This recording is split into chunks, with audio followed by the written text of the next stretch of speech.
Hello, it's your financial friend Maggie. Welcome to the Inside Out Money Podcast. Hi. Hi, good morning. Hey, Maggie. Hi, Liz. Hi, Andrew. Hi, Maggie. I like the singing hellos. We got the band back together. Not the whole band, but, we got Liz, Maggie, and Andrew here.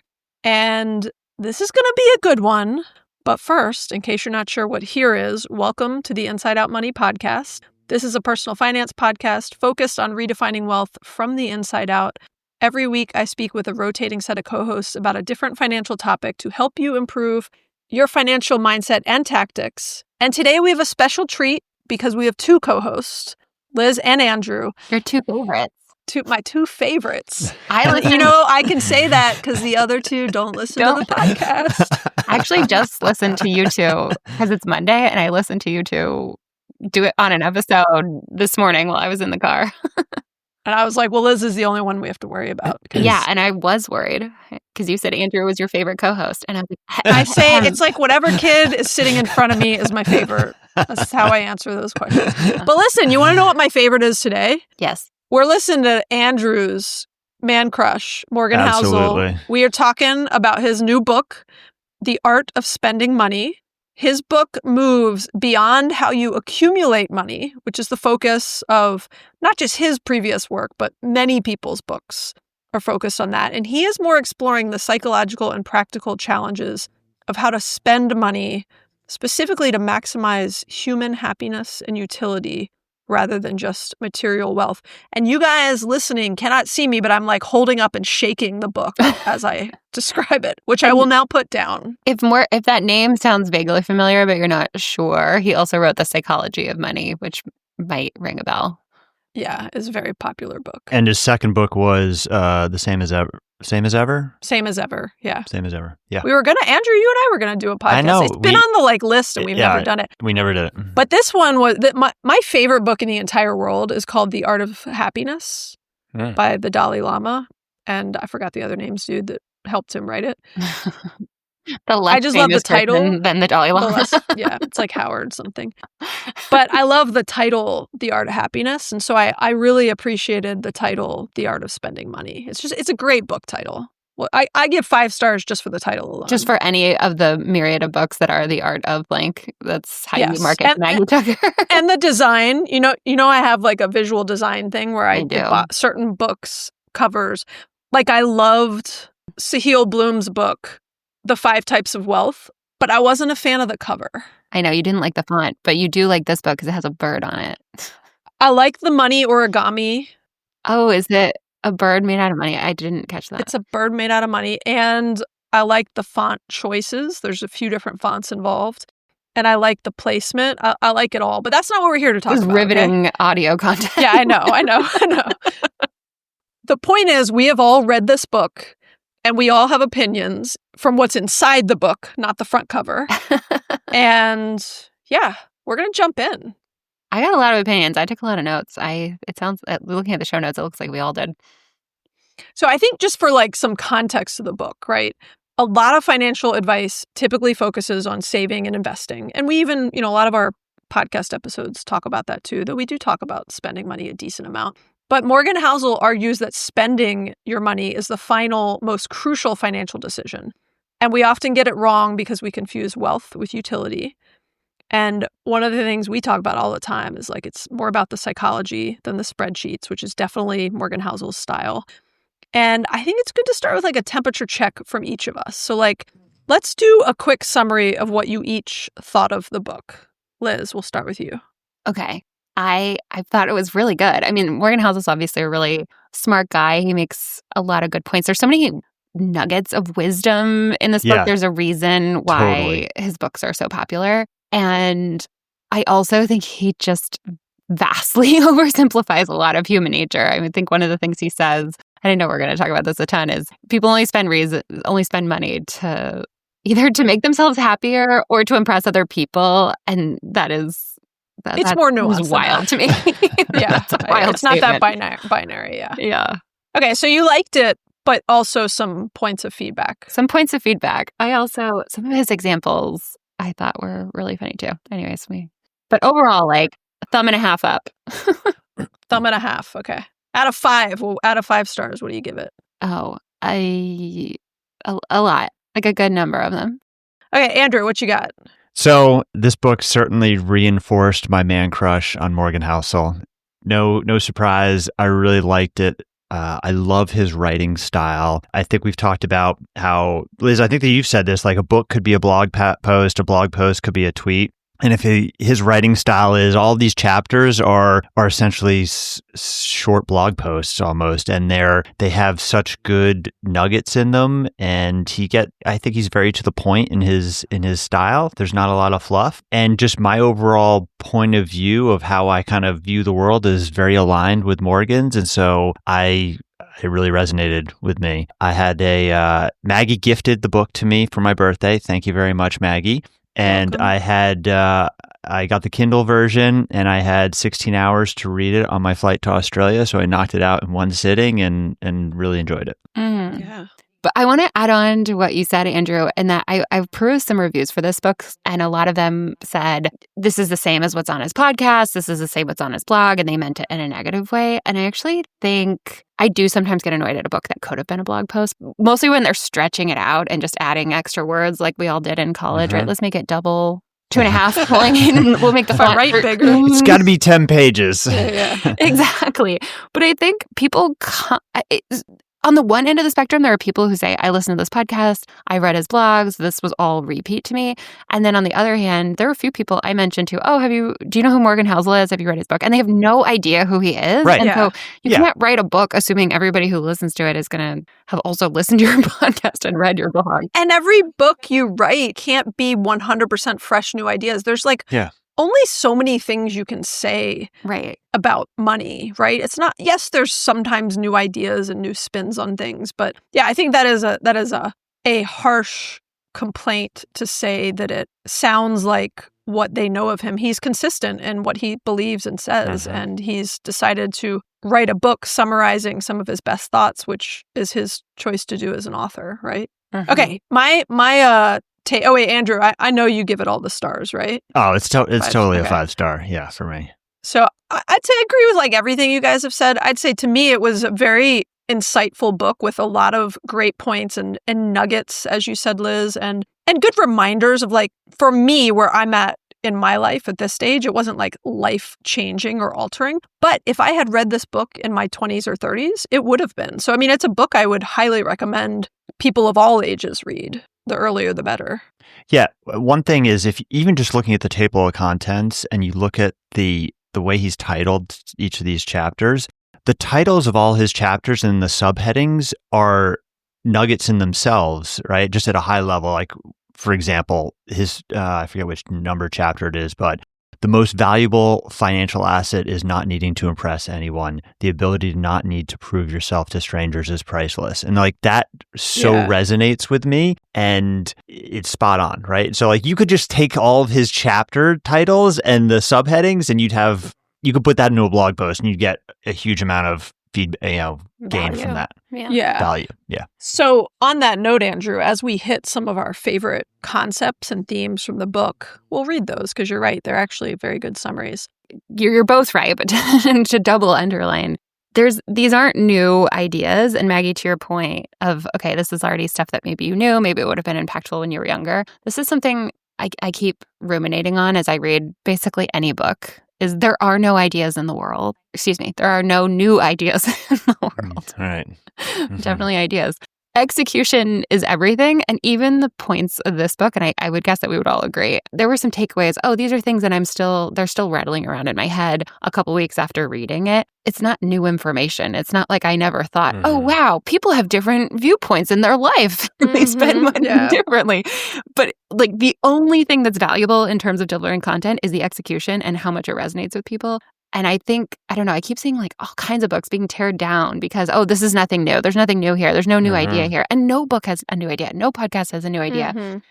It's the execution and also your audience, who you're writing for, who you're recording for, who whatever, it's a river, not a lake. Like new people are coming in who are newly interested in this topic all the time. It kind of fires me up when people say there's nothing new here because there's nothing new anymore. What are they expecting? Yeah.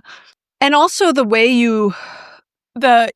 our episode last week, that Andrew and I did too, right? Like there is no get rich quick scheme out there that someone's going to deliver on your, doorstep one day. Like the simple path is actually fairly boring and simple of how you get good at finances. And so on that note, like I don't know what some people are expecting, but they might be expecting something unrealistic. But on a related note, we want to use this discussion to really go through some of the like core concepts and themes that really resonated with us. There's way more than we could cover in one podcast episode. So we're just going to hit some of the ones that we really appreciated. And the first one is related. Well, they're all related to the point you just made, Liz, but it's the idea that, our money story and background matters a lot. And I liked this one a lot because it reminds me that we actually don't talk about this enough on this podcast, how our different life experiences influence the way we spend money. And in the spirit of your point, Andrew, let me read the subheader of this chapter, okay? All behavior makes sense with enough information. Most debates about what's worth spending money on are actually just people with different life experiences talking over each other. Oh, I love that. Summarize the chapter quite nicely. And that's what I think a lot of effective authors do, including Morgan Housel, is take stuff you know that already, right? Like that people act differently based on their circumstances. Yes, and even I know it, but it was a nice reminder for me to appreciate it more. Exactly. Yeah. Right. And even sort of him being able to like pull out, the all behavior makes sense with enough information isn't him. He's like, oh, that's a saying from psychology, from social work, from that, but sort of being adept enough to make that a chapter heading and to say, okay, I'm going to nest all this information under there. This is like a really succinct and good way to say this. I think that's what he's really good at. Yeah. And another quote he says in that chapter is, everyone is a product of their own unique past. To understand why people spend money the way they do, you have to dig deep into their life experiences. And I think, and then to follow up, he talks about how I think, quote, I think it's a sign of deep immaturity to think that because you like spending your money a certain way, other people should too. And I think sometimes I've been too judgmental I have too. on I've other been people's. Guilty of this. I think I'm definitely been guilty of that. And I think it kind of hit me to say, hey, I should always be thinking, like you said, Liz, we know that life experiences impact the way people spend money, but it was like a reinforcement to say, okay, clearly you all know that I lean much more to the frugal side of things. And so I have typically been more judgmental of the, hey, I'm going to go out and buy a new $100,000, car. Right. Yeah. And, I probably shouldn't be as judgmental on that side, right? To the people who lean more, hey, they like to spend money and enjoy it more versus me who leans much more to the frugal saving, scarcity mindset. And so that reading through that chapter and it was a little bit of an eye-opening for me. I agree, and I love that he used the term deep immaturity. Yes, right. So much when Andrew was talking, and I see Maggie in the show notes, and she highlights deep immaturity and bolds it as Andrew. No, it's just I didn't want to forget. No, that's because cool. I didn't want to forget the point I was about to make. It wasn't highlighting that you are deeply immature, Andrew. No, you know what it was that really reminded me of this, and this is kind of his point about immaturity. Is someone underlining deep immaturity now? Yeah, is put Andrew in parentheses. So the thing that I really appreciated in the reminder here is like, I know that people's background and life experiences influence so much about how they view money and how they spend money. I know that, but I have a tendency to oversimplify and categorize the types of life experiences that are out there. So I assume if somebody grew up in a similar socioeconomic situation as I did, that's where I'll make the most judgment. Admittedly, right? And that is that is immature and kind of short-sighted because there's so many other things than on the surface of being like, oh, you grew up in a similar neighborhood as me, you should have more of an appreciation for XYZ versus, I have a lot of like understanding. Well, understanding's the wrong word. I can recognize that someone who grew up in extreme poverty or with extreme wealth comes at things from a different angle to me, but I often think that the way other people should or could spend their money if they came from a similar background as me and or live in a similar situation as me would be more similar. And that's just not What's true, right? There's so much nuance. What's an example? Like, who are you? I mean, Or an not example. names, not like who. But No, I mean, an example would be just because someone on the surface grew up in my same neighborhood, went to my same school, looked like they grew up in a similar size house with similar cars, whatever, what was actually happening, like behind closed doors, and how they were talked to about money, like that can have big influences on how they currently, not just even how they were talked about money, how they were treated by their parents, how confident they felt in school. Like there's all of these different things. It is so much more nuanced than like what you even see on the outside of you thinking, like I guess I would think that I could relate to someone in terms of their life experiences and their money story and background because of what I see on the outside. But that's not true. It just reminded me there's so much more that I don't know about everybody, right? Even you guys. Yeah. I guess, sorry, I'm just trying to think of what you think maybe their parents were telling them, hey, it's really important that you dress well and like present yourself well, and that's how people will respect you? Or you think maybe they kind of grew up like, oh, my parents put lots of stuff on credit cards, and so I thought that was normal? Or both. Is that the kind of example you're talking about? Yeah. And it could be any of those. It could be that their parents didn't talk nicely to them about anything. Forget money, right? It could be that they, had just little t trauma from, the way that they were treated as a kid at school. I mean, there's just all these things that I don't know is my point. But yeah, those could be examples. That makes sense. I thought this was generally just the most effective part of the book. And maybe it's coming from the lens as someone who consumes far too much personal finance content. And I'm just really tired of should you cut out your lattes or should you get a roommate? Or it's just so tiresome. And to just hear someone really in a lovely way articulate, like, everyone should just do whatever the heck they want and stop being judgy and live your life. I just found it very refreshing. And I made a note here because you and I, when I say you and I, you, Andrew, and Maggie, maybe unbeknownst to you, but I had a little debate in my head about whether we should include international index funds in our stock portfolio. And you kind of talked about on the podcast why neither of you do that. And I did a podcast episode about like smart people I disagree with. And this was an example where, hey, I totally agree. But the idea, and again, this isn't a Morgan Housel original thought, but I think he does a good job of like pulling in sort of truisms or wise sayings. People are rational. People are not rational. I keep missing important nots. People are not rational. They're rationalizing, which has kind of been attributed to a few different people. In one sense, the three of us have very good and valid reasons for why we do or don't include international stocks. This is like the most nerdy example I could have come up with. I should have come up with something better.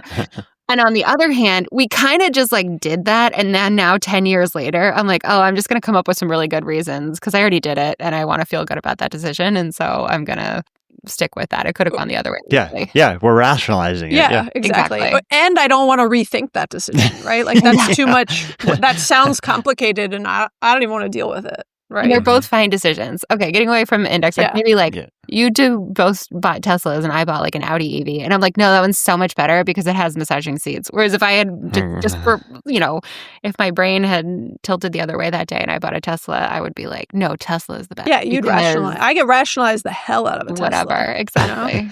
You ever been in its new self-driving experience? I don't drive anymore, guys. Yeah. I just sit there. It takes me places. I love it. Okay. He also, to your point, Liz, of like another thing that he's not the first person that said this. Actually, he quotes that financial advisor Tim Maurer said this. Maurer. Personal finance is more personal than it is finance, right? I think that's a great way to even just close up that point. I do like that last sentence, though. The people I know who use money best have inconsistent spending habits, very high in some categories and I think some that's very a good low. point. Like I'm a classic example of that, right? I think everyone is. I think most people are like that, right? Like I think most people have those highs and lows. I think most people, like he's complimenting people that are good with money. Most of the people perhaps are inconsistent, but like I know a lot of people who are consistently bad at like overspending on everything. Yeah. They're like out there balling out on everything. Or they're so like, and I don't know these people as well, but like they're so frugal. Okay, but let's move on. Yeah, so I think the second big core concept of the book here is around spending, and are you spending because it makes you look a certain way, i.e. it has a certain status to it, or are you actually getting utility and value from that spending? And so he goes into a good amount of detail in a number of chapters across this topic about are you spending to gain time back, or are you spending to impress others? I think, Maggie, you can read one of the topics, one of the chapters headings. The chapter heading is, "May I have your attention, please? You think you want nice stuff, but what you really want is respect, admiration, and attention." Mm-hmm. That's sort of your point, Liz, of like, I don't think it's as binary as he makes it. Because sometimes I actually do want nice stuff because I appreciate the niceness of it. I mean, right. I think the last section is definitely the strongest. And this is always where Morgan Housel loses me, because it's just seems like such a strong dichotomy between you're either making your life better or you're trying to impress other people. And he kind of goes on about like, people want to go on European vacations or have a nice house or drive a nice car, and it's just to impress other people. And I'm like, I don't know how to tell you this, but like having a nice house is really nice. I bought a nice house in early pandemic days. I didn't even tell anyone. We didn't have anybody over for a year. It was still really awesome. Having a nice house. Yeah. Also having a nice house. Like, I don't think people go on vacations just to impress other people. I mean, I'm sure, maybe they post the pictures to impress other people, but I think if you asked them, if you couldn't post any pictures, would you still go? The answer for most people would be yes. Yeah, I think one of my favorite phrases is like, two things can be true, right? Mm-hmm. And also there's a middle ground on this. I certainly know there are times when I can take a step back and ask myself, why am I doing it? Like, why do I want this thing? Mm-hmm. I often do want things for multiple reasons. And, I like certain brands of athletic clothes and shoes. And some of it is for the quality. And some of it is because it fits me nicely and makes me feel nice. Mm-hmm. And I guess I want to feel nice for myself and sometimes for other people. I just bought new jeans. And I like it when someone says, hey, your butt looks good. That makes me happy. Can people say that to you? Well, I was I'm going to start walking by people in the street and be like, wow, your ass looks nice today. I'll be careful who I say that to, though. Yeah, I think so. You can say it. I think. Are you wearing your new jeans? No, I'm literally wearing pajamas. I was going to say stand up. This is going to make Andrew very uncomfortable, but I was going to be like, stand definitely. up and spin around. I'll let you know what I think. I'll send you a video later. I'll send you a private video. Okay, thanks. That sounds good. Send me one of those disappearing videos. Andrew's like, don't send it to me. Okay, Liz, I totally get your point that having nice things is nice. But I think that so much of what society purchases today is to impress other people. And I think there is a much smaller part of the population that is buying something because of the quality or the inherent, the way it makes you feel, or the way it makes, with clothing, the way it fits, or the quality of the fabric. But I think so much is about that outward facing look to say, hey, this is I've made it, right? This is who I am. Yeah. But again, both of these things can be true, which is back to like personal finance is more personal than it is finance. And I agree with both of you. So I think this is why people out there listening to this podcast should be more intentional and thoughtful when they get into situations of spending money, which happens almost every day, all day, about why they're spending that money and what it is for. And it is thought-provoking, which I'm sure is, part of his point here of, why am I doing this? Am I doing this to gain more status, attention, or admiration from others? Or am I doing it because it's truly important to me and I really want an EV, and this EV I think has the best driving experience and ratings and reviews and affordability, whatever, That I can rationalize. I mean, certainly people make choices to impress other people, right? If they were, I always hate using this as an example because I think it's sort of uniquely like anti-women, but I think designer bags or something in my head, I'm just like, I have a hard time. I try not to be judgmental, but my gut reaction is to be like, but I don't understand like why that purse would cost $30,000. But when you talk to people about why, here's the thing. it's true that people spend money to impress other people. It is good advice to say don't spend money to impress other people. Most humans don't have the level of self-awareness to know that that's what they're doing. They would say like, well, I just really like the way this bag looks and it makes me happy and carrying it is an experience and it's really high quality. So it's just like, it's just pointless advice because I think when people read this, they nod their head and they go, yeah, other people should not do that. I don't do that already, but other people should also not do this. So I'd be curious, maybe someone who is listening can tell us, like, no, I used to spend money to impress other people, and then I read a book like this and I stopped. Yeah. I think it would more be, I read a book like this and I became more intentional, right? More thoughtful. Or at least more aware of the decision making. Like more aware while making those decisions, right? Yeah. Do you think, this is Morgan Housel, I assume, has a very large amount of money because The Psychology of Money sold 8 million copies. Yeah. I think he does now, but I don't think he did early on. I mean, I think he was in academia.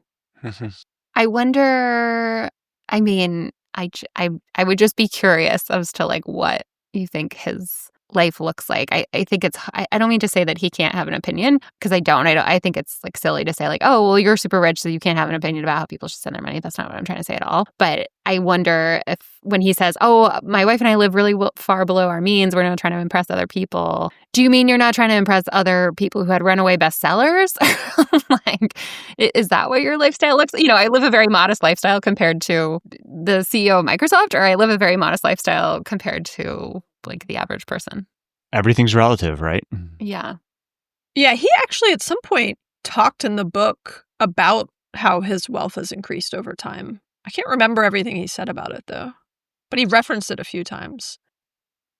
So let's switch to another one of the core concepts. And I think it's worth noting here, we are not hitting every core concept in the book. He makes a lot of points. Again, you can kind of to Andrew's point, if you even want to skim them, just go read the little blurb at the beginning of each chapter and you'll get a good Cliff Notes version of all the core points. But this next one I know is one that you're a big fan of, Andrew. We discussed this actually on our recent podcast, which is What is the Good Life and How Expensive Is It? That was a very popular episode. I'll put a link in the show notes to it. But why don't you talk about this one a bit? Yeah, so he introduced this concept. I think it was even on his podcast at one point, but he kind of reinforced it here in this book. And it's about the concept that when someone's reading, when your eulogy, they're not talking about all the things that are typically associated with wealth. They're talking about you as the person. And so do you want to build up those types of things, and do you want to have the respect, the admiration, and the people, and versus the actual material things in life? And I think it's a good way to think about no one is at their reading a eulogy and talking about, hey, this is the cars that I drove, or the house, or these were the jewelry that I wore, or these were the hot new thing that I had. Right? It's all about those. Was this person a good person, right? And that kind of resonates in the back of my mind a lot. Yeah, I think this is a very powerful one, especially as you're trying to make big life decisions. I think about this around early retirement, and Greg and I choosing to walk away from things that would have further built up our resume virtues, if you will, and walk more towards things that build up our eulogy virtues. And I think about, my kids at my funeral, which makes me very sad to think about. But, they're not going to get up there and be like, oh, my mom was the VP of marketing for blah, blah, blah. They're going to be like, I remember all the times my mom would come and, break me out of school in the middle of the day when I was having a bad day and go spend an afternoon with me because she was available. And they're going to talk about the memories they have with me and the vacations we went on over the summer. And this is something I did not have an appreciation for, I'd say, in my, early 20s and 30s. And I have a much greater appreciation and respect for this. Mm-hmm. And you mentioned, I think, too, in another recent episode, Maggie, or maybe it was just online, but they're going to remember those summer vacations, whether those summer vacations were a road trip or 6 weeks in Europe. Yeah. Yeah. We went on a drive. That's something I put on Instagram. We went on some driving trip around Georgia, and we were in the middle of nowhere. We had a great time. Yeah. Maggie, one of the things I remember, you had this great episode, some of the early Friends on Fire episodes, and you and Mike interviewed your kids. And there was one where you had been on this big vacation, and you're taking your kids to all these different countries and seeing all these amazing things. What was your favorite part? And it was ice cream and going down a slide. Yeah. That's what they remembered. That's what they remember. Yeah. And spending time with you. Yeah. No, you're right.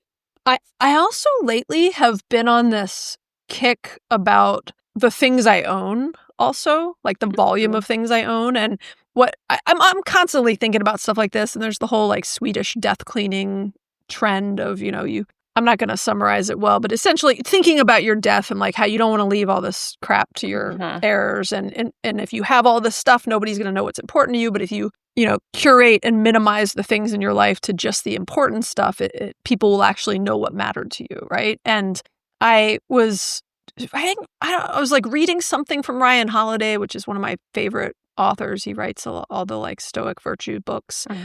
And he actually purchased Joan Didion, who's another author. He purchased her desk in an auction. And I was reading some article where he referenced it because the desk that he's written all of his books at, which is kind of like a cool thing. And I was curious. I like went to look up her auction, which was like in the early 2020s. And you could see all the stuff that they auctioned off of hers and like how much it sold for. And it was like really fascinating. And I was just thinking about all the crap I own. And have purchased. And like, I don't want to tell you how many hoodies I own or like certain things. Are you trying to impress other people and gain higher status with your number of hoodies, Maggie?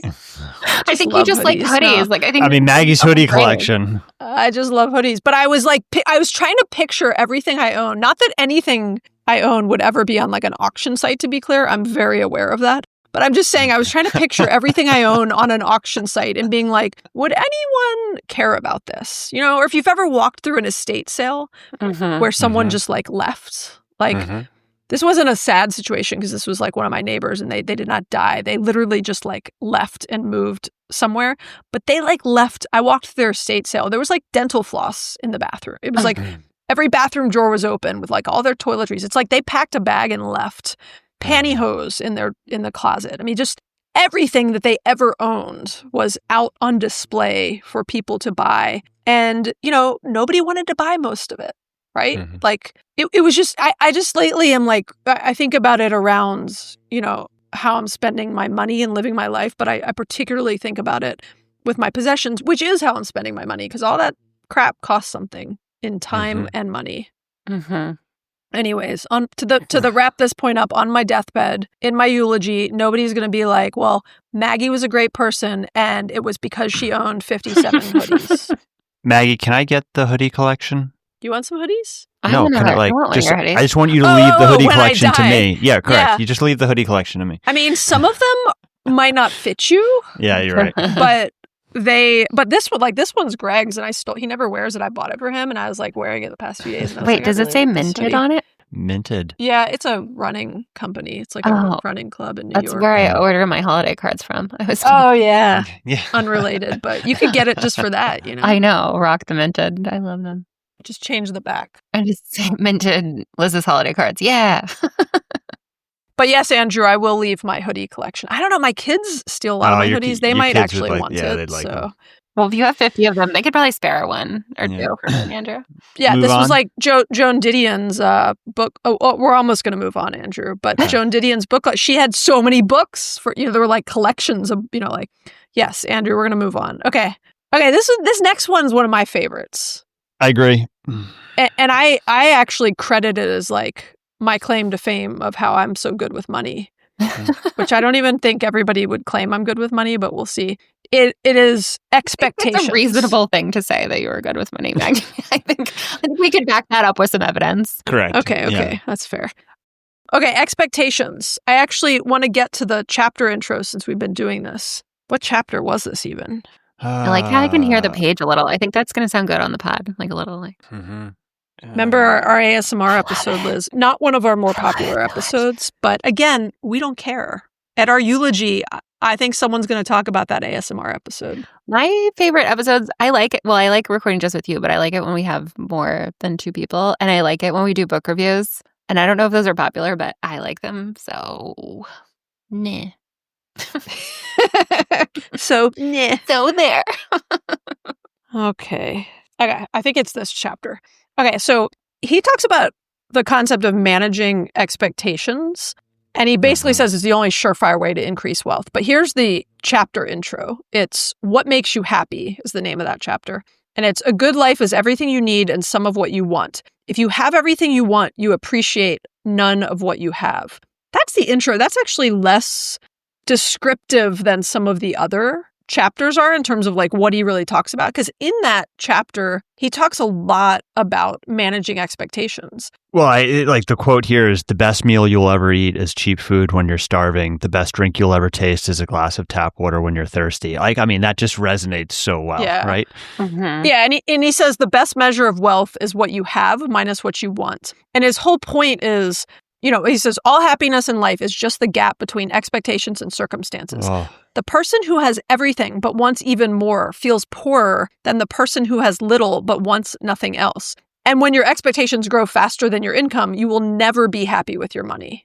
And that's such a big like nugget that again might feel obvious to some people, but I think is just so incredibly important. And I think about this with myself, right?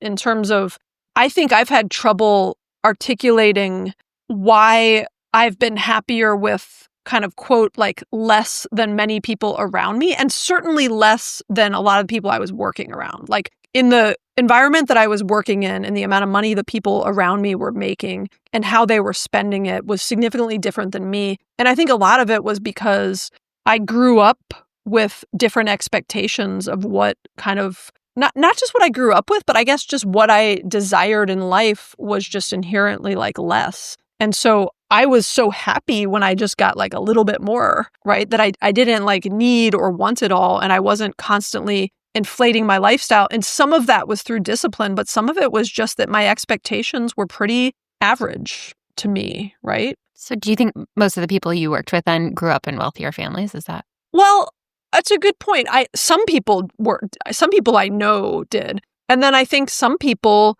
became accustomed to the trappings of wealth, right? And or, like they always say like golden handcuffs, right? They just became used to that lifestyle. And I think my expectations just never really got bigger. They kind of stayed where they were when I was younger. And I was more content with what I had. And one of his quotes from that chapter is, happiness is contentment. Contentment is what you have relative to what you want. Everyone's life follows this formula in one direction or another. And so I think if you can train and teach yourself to desire less, but a different way to say desire less is to be happy with what you have, right? Like want what you already have. Like be more gracious for what you have and be more content with the basic things in life. It's a lot easier to spend less money. Well, I also think this goes along with the concept of surrounding yourself with people who are in a similar mindset. Like I think that's, we've talked about this before, like buy the smallest house in the neighborhood, not the biggest house in the neighborhood. And who you associate drives so much of your spending. Yeah. And, if you're living in Beverly Hills, and you're only making, $50,000 a year, you're going to feel really, really poor. But you go to a third world country and you're making $50,000 a year and you will feel like the richest man in the world. And so so much of that comes down to expectations, right? That's a better answer to Liz's question that you just asked me about like people I was working with. Because they were like they were moving to different neighborhoods. They were upgrade. Andrew, I think you experienced the same thing, right? Yes, absolutely. And, it kind of goes back to, he talks about the first time you got your first paycheck and what that felt like. And like, I think I still remember that day when, like, outside of, I would have some lifeguard jobs in the summertime that I would get like a couple $100s. But like the first time that I got my paycheck from CSC Consulting after graduating from college, I was making $48K a year. Like that paycheck was just like, holy cow. That was a lot of money back then. It was a decent amount, and I was just blown away by, like, that was probably more, that what was in that paycheck was probably close to what I'd make in a summer that I made in lifeguarding, what I made in 2 weeks. And I think back to that moment to say like, how satisfied I was with life at that point in time. And if you can hold on to that feeling for a long time, I think it will pay dividends throughout your life to say, that's like setting your expectations correctly, right? Yeah. I think all of this is very true. And the managing expectations piece of it is you can zoom out or zoom in, right? Like, I actually think, Maggie, I think your examples are perfect. I mean, it doesn't have to be like super extreme examples. If you just compare yourself to one person above, like one level above you on the org chart versus like one level below you, that's really like going to do a lot to set expectations. Like, I have reported to C-level executives for a very long time in my career now. And so it is kind of funny when they just like, it's a normal part of their life to fly on a private jet or like take their kids to the Grammys or just do these kind of chaotic things. And as opposed to, when I look at, again, even just like in my own peer group, people who are new to their career, right, who are coming in, like Andrew said, getting your first. I mean, I remember my first job, I think my paychecks after taxes and everything, paychecks were around $1,000 or $1,100. But then every once in a while we'd get these bonuses. So they'd be like $1,500. And it was very exciting. Yeah. And I think that's so much easier. We talk about managing expectations a lot when it comes to, I don't know, this is just like something I think about all the time when you're talking about customers or people on your team. If you're a leader, like you have a little bit more control over saying, if you tell a customer, hey, we're going to deliver this product and it's going to cost this much and here's when we're going to deliver it. And if you beat that, that's something you have control over. Same with like if you're a leader on a team and you say, hey, here's my expectations for you, and then you can somehow make their working conditions better, right? You can pay them a little bit more or let them take more time off or whatever. You can do that. But it's really hard to do that with yourself. Like it's really hard to trick yourself into lowering your expectations because you are both the receiver and the person in control of setting it. Yeah. This chapter is, to me, full of so many nuggets. I just got to read a few passages. Good. So much of being happy with your money is battling the hedonic treadmill, the ability to become accustomed to something you once considered a luxury. One way to fight back is respecting the idea that occasional treats can generate more joy than perpetual luxury. He gives a bunch of different like examples and points, but... Well, like the simplest example he gives is he knows a friend who is a private chef that does 5-star meals for every single meal. Does that friend does not appreciate going out to a 5-star meal anymore because he literally has a 5-star meal every single day for every single meal. So he should eat like a Taco Bell bean burrito once a week just to remind him. See, Meg, this is what I tell you and Greg all the time is you should just put on your calendar, you should put like quarterly business review, every quarter or something. So it just pops up on your calendar and then you remember, oh yeah, I'm retired. I don't have to do that.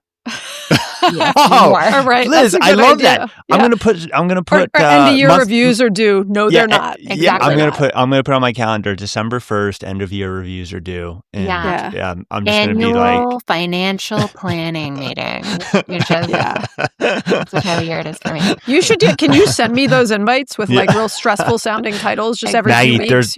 There's a business opportunity there. We could just send people. Totally we could just send invites to people. You sign up for an Inside Out Money invite for the quarterly business review. Yeah. And I'm going to send you like reminders and invites for all the whatever's like a level worse than what you actually have to deal with, just to remind you how great your life actually is. Seriously. Like on that point, another quote. I just can't, like I highlighted the crud. This is a great chapter. This is one of the best. When you live a simple and modest life, your occasional experience with nice things can generate more joy than if you had those things all the time. And that's, I mean, he talks about this idea, and I don't know if this is the examples he gives, but it's like, I think about this with my kids, right? Like if I took them to Starbucks every single day, it wouldn't be a treat when we do go, right? It would just become what they, it'd be the new hedonic treadmill they're on, right? They become accustomed to it and it would not be something special. And I tell them no so much that when I do tell them, they are delighted. Yeah. It's like Crystal's Dunkin', right? She gets to go to Dunkin' for like... Come on. No, hey, we're up to like 10. It's like $20 a year. She goes 10 times a year, right? What are you getting when you go get coffee? It's $2. Yeah. What you like, bring your own cup and you can filling it tell up with I don't water? buy coffee anymore because I don't think it's probably $5 now, right? If you spend $20, that's 2 visits. Maybe 1. Okay. Depending on if you also get a burrito.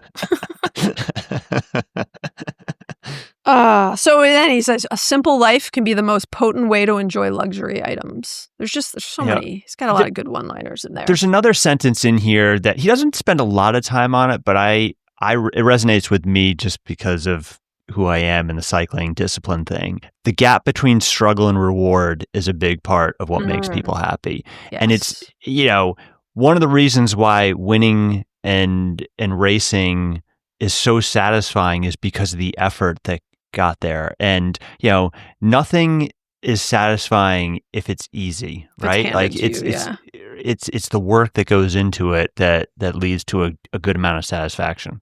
On that note, Andrew, I think some of our listeners would like to hear just a quick, how was Australia? How'd it go? Because that was you put a lot of training in. Did you struggle and were you rewarded? Did you? Yeah. What were your expectations and were they exceeded? Yeah, so Australia went really well. I won the world championship in the time trial. What? Congrats. All of it. Yeah.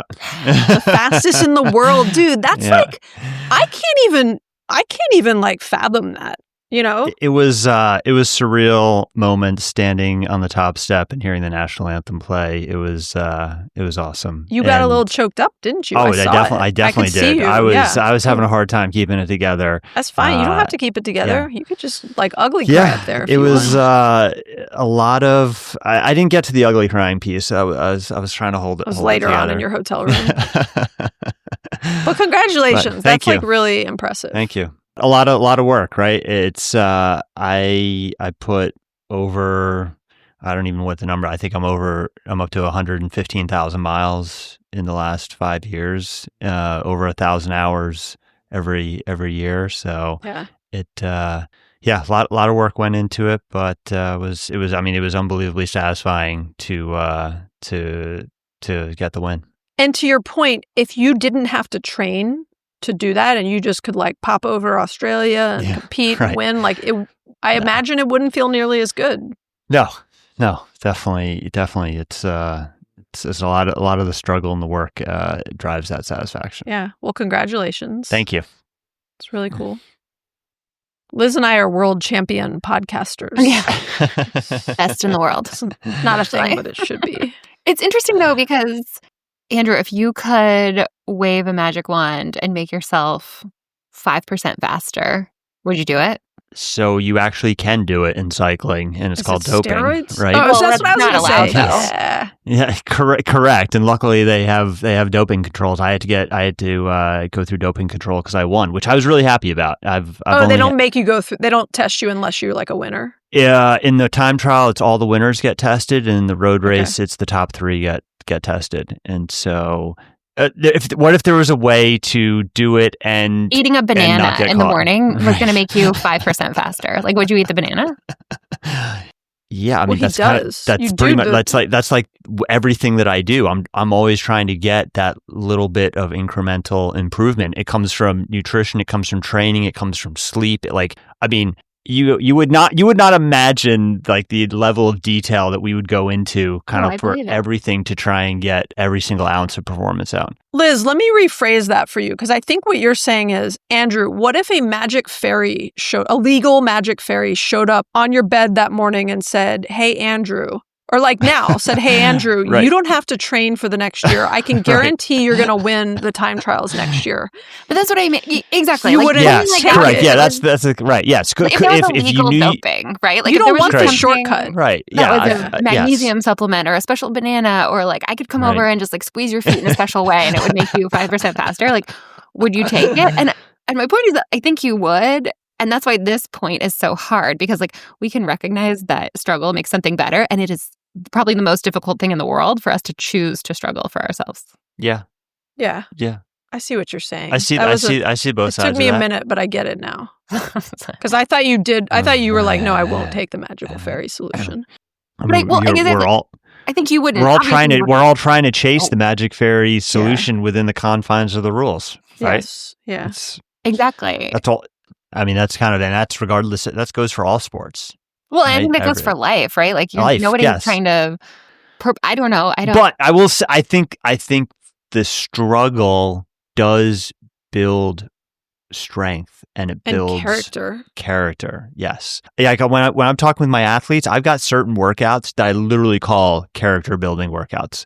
And these are like the hardest, the toughest. You have to be very careful with them. You don't give them very often because it can mentally destroy an athlete, but literally they are character building workouts and they train your mind, because so much of this is mind over body, right? You literally have to train your mind to put yourself through the pain, and it's like you have to turn off the receptors in your brain because your brain is just constantly telling you to stop. Like you are in so much pain that you're trying to stop. And so literally you have to train your brain to turn off those receptors. But do you think that people who don't have cycling coaches do those workouts? Because I think this is my point, is like you have to hire someone to tell you it's a good idea to do this and kind of make you do it. Because as humans, like we're not going to choose. Yeah, I mean, this is kind of like the whole basis of training for endurance sports is that like your brain is just constantly telling you to stop. And the only way to get better is to push through that and to improve the performance is to turn off those receptors to a degree, right? But that's what's so interesting to me about money and per our topic here, the art Way to of bring us spending back, money. Maggie. Way to bring us back. Yeah. But I am serious. I'm bringing it back around. Right. Good job.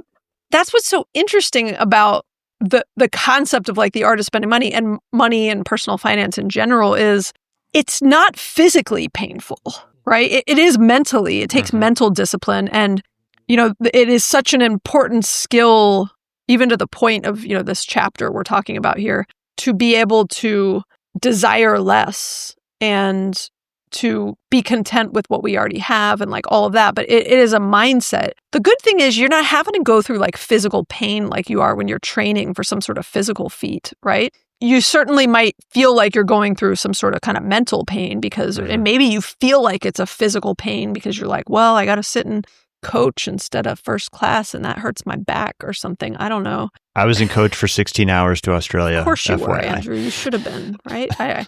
You spent $20 at Dunkin' Donuts last year. You definitely didn't fly first class to Australia. I was flying first class recently and I was annoyed because they gave me lemon cake and I prefer the ice cream. Oh, that's the difference between Liz and I right now. And that's the difference between first class. Like you all of a sudden are in first class and you're like expecting that. If you were back in coach, you'd be happy if they handed you anything. I'm being serious. I still so actually, but yes. I love this example because this played out so well for me. Like this is the first time I'd been in coach on a long flight in a very long time. Because your employer used to pay for first Correct. class, like mine, yeah. And like Liz's. The first time I ever flew first class was probably when I was in my late 30s, again on business travel. And then basically for the last 10 years, any flight that was over 8 hours, I was allowed to fly business class. And so I had totally gotten accustomed to flying business class. And I sometimes if business was sold out and we had to go somewhere, a couple times I would fly coach and man, I would complain about it. And Crystal would just look at me and just be like, you're pathetic, basically.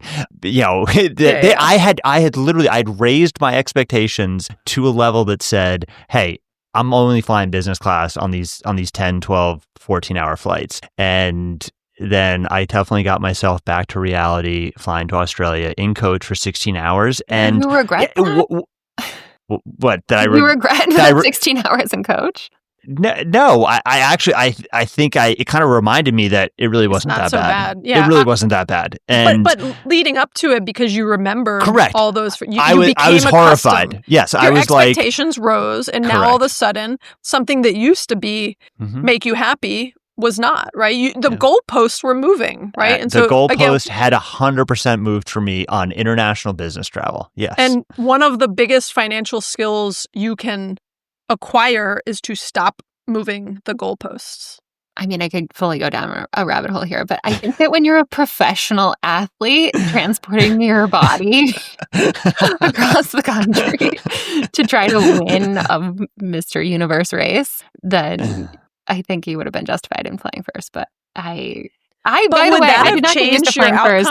I've never worked for a company that pays for me to fly. Like, I've gotten used to flying first because my partner and I both struggle with spines that aren't like 100% in good shape. And I was sitting in first class last week, and I realized I could like sit crisscross on the chair, and I was like, oh my God, that feels so much better on my back. I'm so happy. But I was still disappointed with the lemon cake. Well, just for context, after I checked out with my coach fare, which was only $1,300 to Australia, I was pretty jazzed about that. That's great. American offered me the business class upgrade. And the business class upgrade was $15,000, and the first class upgrade was $25,000. And I was on top of your $1,300 you already spent too. Yeah. It was insanity. So what would have been a better test essentially for me would be, what if it was only a couple $1,000s, right? Oh yeah, and that's where it starts to get. Yeah, that's where maybe, especially on the outbound, right? Outbound going there I had debated, well, could I use some, I don't have any points on American, so it would just be cash. But if it would have been definitely a more difficult decision had the upgrade been $5K or $3 or $4K, right? Something like that. You also went early to have time to adjust, right? Yeah, for, I had to go. For many reasons, right? I went out 6 days early to adjust for the 15-hour time change. Yeah, you didn't get on the plane and ride your bike to the... There's no way there's no way that's happening. Okay. Yeah. Okay, I'm going to bring us back here, y'all. Okay, so Morgan Housel's point is that, and he says something, I put something in the notes about the biggest financial skill is stopping the goalpost from moving. And I think he says at some point, like, that's actually easier than making more money. Actually, it's right above that. Desiring less can have the same impact on your well-being as gaining more money, but it's not only more in your control, it's a game you can actually win. This feels oversimplified to me. Like, I think just being like, oh yeah, how much you desire is totally in your control. Feels like, again, like an unhinged thing to say. It is oversimplified, but I believe it is 100% true. So I agree with you that it's oversimplified, but I do believe you can change your mindset and reframe how you think about things over time to desire less. I think there's, entire, Buddhism and Stoicism and, there's entire isms that are focused on that, right? And that I just think it's it's not easy, to be clear, but I think it's possible. Exactly. There are whole isms devoted to that because it's a lifelong practice. Journey. It's not... Yes. I think arguably you could say, depending on your circumstances, privilege, blah, blah, blah. But I think someone could make the argument, it's actually literally easier to make more money than it is to change your desires. Because I think as a human, changing your desires is possible, but it's very, very difficult. Yeah, totally. And just as hold on, 1, 2, 3, 4, 5, 6, 7, 8, 9. This is a 9-page chapter. So it's definitely oversimplified, right? Like I just think it's a valid point. Like, it's a really key nugget. And so if you're in a field or you're in a life for whatever reason where it is difficult to make more money and you're happy there. I was talking to someone the other day, he's in academia and he loves it. And he's like, I will only ever make this much money, but I love what I do. Mm-hmm. The one other thing he can adjust, right? He can obviously do side hustles and other stuff, but like the other thing he can focus on is desiring less, right? And putting, a gap between his expectations and what he has, which I think is the learning there. So it's definitely a worthwhile pursuit for everyone to just be self-aware, to practice gratitude. Like, these are all things we intuitively know are good ideas. And then also studies and science back us up that these are good ideas. And they're good ideas. Everyone should do them. They have lots of benefit. And it's just hard. Try not wanting things. Want too many things? Try not wanting them. Just stop. I think if all of it comes back to circumstance and the careers that you're in, and like there are certain careers like academia or others where you're very capped, right? Like there's an industry standard for what a nurse is going to make, or a very specific field, and so like literally the only thing that I don't necessarily agree that you can always increase your income easier than you can reduce your desires. And I think I've seen over my last probably 5 to 8 years, like I think my desires have reduced more than where they were 10 years ago. So I think it is possible to find more contentment with what you have and to try and reduce that desire for consumption. Well, yes, raising your income is an easy way to, say I can raise my income and I can have the things that I want. But I think you can do the other side of it. I think you can reduce the desire to find more contentment with what you have. I also, you said this, Andrew, but I do think it comes with age. And I think, where you can hack it is to learn this earlier in life. But I look at my mom as an example. I was just going to say my mom too. Wanted. My mom is so happy with so little right now. She's constantly downsizing. Yeah. When I was a kid, I know for a fact she was constantly not happy that she didn't have more and was comparing herself to others. And that comparison is the thief of joy, and it was taking her joy, right? And so I do think there's a lot of that comes with the wisdom and maturity of age. Yeah. Wisdom of maturity, with age, definitely. That I think, you talk to people who are later in their life, or you hear about people talking on their deathbed, they're talking about those eulogy virtues, not the resume or wealth virtues, right? Yeah, totally. So I think those, again, were some of the core concepts that really resonated with one of us and that we had, stronger thoughts on. There's a ton of other great points throughout the book. So again, you heard from us. We highly recommend you reading the book. And it is, full of some really cool nuggets. It's full of some more controversial thoughts, right? You may have differing opinions. That's great. That's fine. That's how it should always be when you read somebody else's thoughts, right? You're not going to agree with every single thing. But we encourage you guys to read the book. And I think we can wrap up with what were kind of each of our top takeaways, learnings, favorites from the book.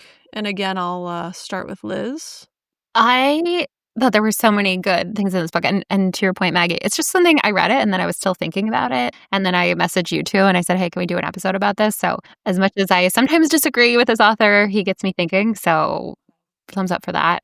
One of the things, we didn't talk about this, and this was such a small section of the book, but I thought it was really effective, is he talked about trying lots of things. So he talks about, you have to figure out the things that you're going to spend money on that are going to give you the most satisfaction. And he recommends casting a wide net and then cutting things out if you don't like it. And so the example he gives is books. So building a wide funnel with a strong filter. Start lots of books, and if you get a few chapters into it and you're not into it, move on to the next book. And same with anything else you're spending your money on, right? Maybe you think you're going to love riding bikes and you buy a bike and then you're like, nope, I don't like it. I'm going to go do something else. Or gardening or travel or just whatever. I thought that was a really effective point.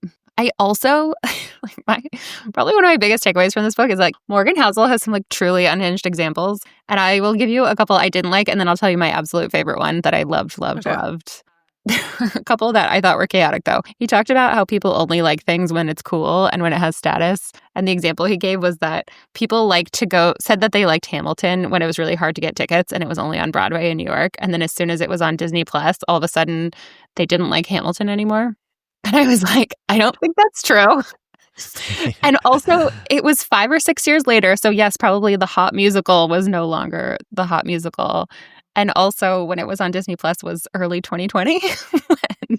Maybe we were all a little less keen on live musicals. And then he also had the example about when John Adams died, and he said Thomas Jefferson lives on, and he framed that as a rivalry between them, that John Adams couldn't let go of their rivalry, even though that story is most definitely about how they are very good friends. And he was excited he was still alive, not knowing that he had already died. And my favorite example that he gave, though, that felt so random and it really just hit my ear in a funny way. I did this as an audiobook, but I absolutely loved it, is he talks about different levels of financial independence. And not financial independence in the sense that we talk about it, meaning you don't have to work for money anymore, but just he talks about level 1 of financial independence, meaning you are fully dependent on others, the generosity of others to meet your basic needs. And he gives the 2 examples of those that he gave were panhandlers, makes sense, and CEOs who needed a government bailout. And I just thought that was brilliant. I thought that was so funny and such a beautiful contrast of, you think the CEO of a big company, you wouldn't expect to be at what he calls level 1 of financial independence. But if you need a government bailout, you're no better than the panhandler in terms of control over your life. I totally forgot about that chapter where he goes to gave all those 15 levels. Yeah. I sort of zoned out at that point. I mean, I was reading it, but I just didn't really like, I don't know why. I was just like, these are so like specific. And I don't remember any of the levels after level 1, but level 1 I got a good chuckle out of. I mean, I mean, level 15 is kind of ties into like one of my favorite quotes of the book that he summarized at the end. But level 15 is you wake up every morning realizing that you can spend your time doing what you want with whom you want for as long as you want. Mm-hmm. Yeah. Level 15 doesn't have 3 teenagers. But I liked the spirit of it. Yeah. Okay, yeah. Andrew, in addition to that, what were some of your like to follow up on, I loved his summarization in the last chapter. This quote, "My only financial goal is to go to bed every night with a sense of calm, knowing my family is okay, and that I can spend the next day doing what I want, when I want, with whom I want, for as long as I want. Beating the market has no appeal to me. Impressing my neighbors has never crossed my mind." So that's that pretty much sums it up for me. I like it. I'm trying to go back to the low. I'm sorry. I was just like taking a peek back at the levels real quick. And he also went on to, the title, I love the title of the last chapter. The title of the last chapter is "The luckier you are, the nicer you should be." And I 100% agree with that. And I think luck and skill are people interchange them too much. And a lot of success is simply driven by luck. Yeah. And he goes on to then summarize with, in the last chapter, kind of, he says, "Here's how I think about money in my own house.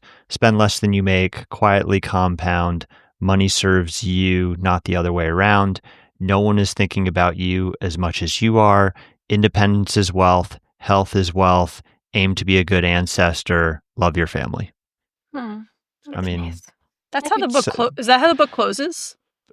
Yes, that's the last chapter. Yes, that's how he closes it. That could go on a pillow. That's nice. Mm-hmm. Oh, actually, the very last line is, "And so we end right where we began." I mean, this isn't like a spoiler for people, right? But like, and so we end right where we began, with a reminder that all behavior makes sense with enough information, and we are all on our own quest for the simple life. Yeah. It kind of ties in with our last episode, Maggie. The simple, like, what is the good life? Yeah. Yeah. So my favorites, we've hit a lot of them, so I'll just say them briefly, but like, I really loved the expectations piece.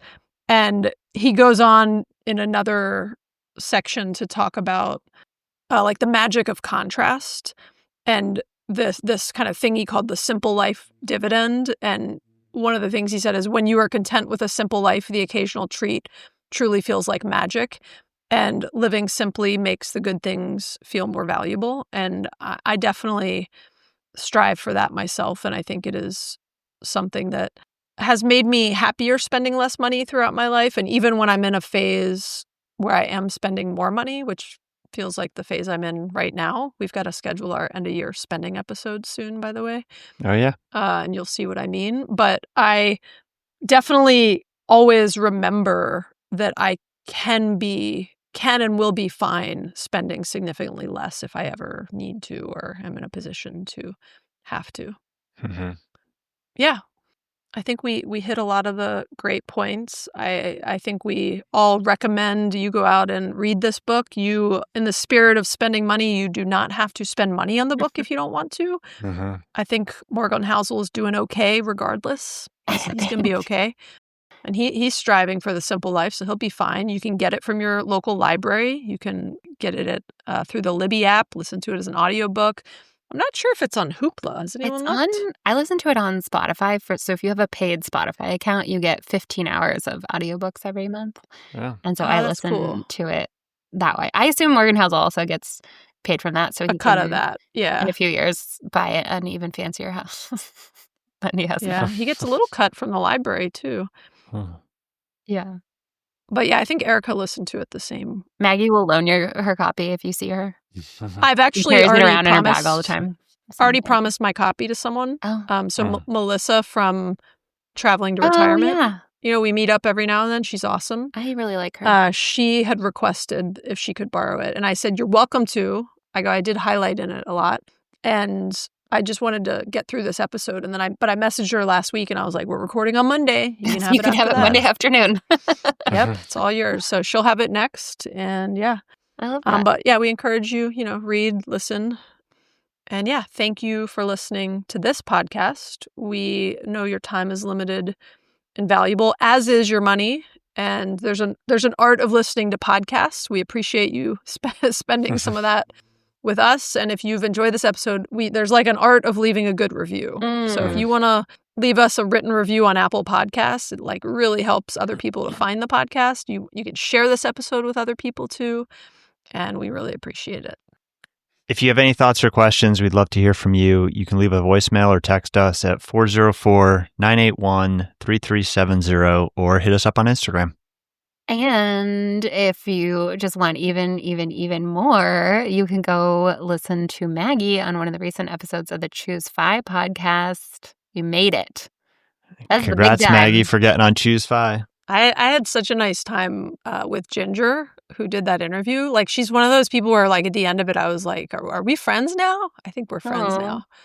Cool. And that's like the personal finance podcast equivalent of being on Jimmy Fallon.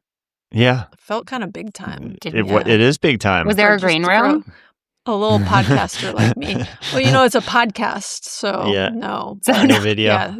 There were no, there's no video. There's no video of that. But are there paparazzi? No, I did outside your house request today? only yellow M&Ms. Oh. Am I okay?